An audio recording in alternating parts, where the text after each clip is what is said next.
Every marriage is a working process. You both need to work on it to realize that. Marriage is an investment, just like everything else in life. When you're taking your children to school, you're investing on their education. And when you look after a home, you're investing on the value of your home. Marriage has got its own viruses and challenges. You need to learn how to live with those challenges. Hello my beautiful people, welcome back to my channel. If you're new to this channel, my name is Nelly. This channel is all about dreams, lifestyle, spiritual minimalism and faith. Please make sure you like and subscribe and turn on that post notification. Today I'm going to share with you 7 simple ways to show your spouse the 7 fruit of the Spirit found in Galatians 5. When it comes to marriage is about fulfilling God's kingdom's purpose on earth. Our role is to bear fruit and to give glory to the Father. The first fruit of the Spirit is love, and earthly love is usually guided by actions of our feelings. Yet God's love is beyond that. God's love is beyond what we show in our human strength. If you have love in you, then the love nature in you will bear the fruit of the Spirit. Therefore, you'll be able to let that love spirit flow in your marriage.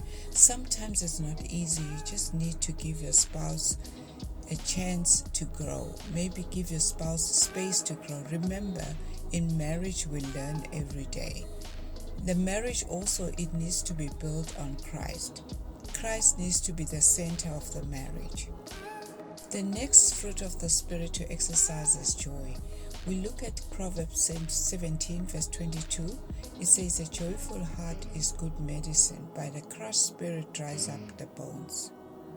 When a marriage is full of joy, there will be peace in a home. You need to laugh about everything, even if situations are unpleasant. Joy will always stand out. Forget about the daily problems. They'll always be there. Remind each other what brought you guys together.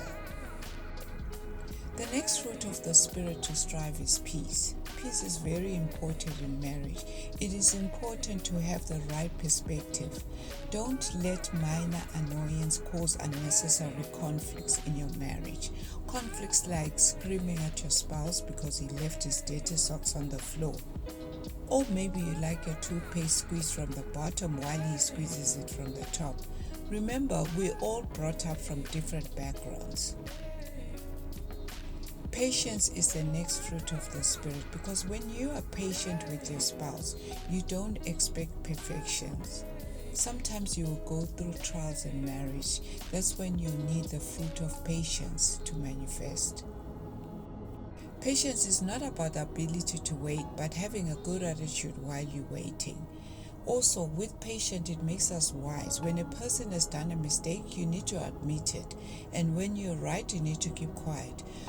Kindness and gentleness is possible. You need to practice kindness towards each other. You can't have everything in your way. A little kindness goes a long way. If you are kind to people outside of your home than those in your home, then something is wrong with you.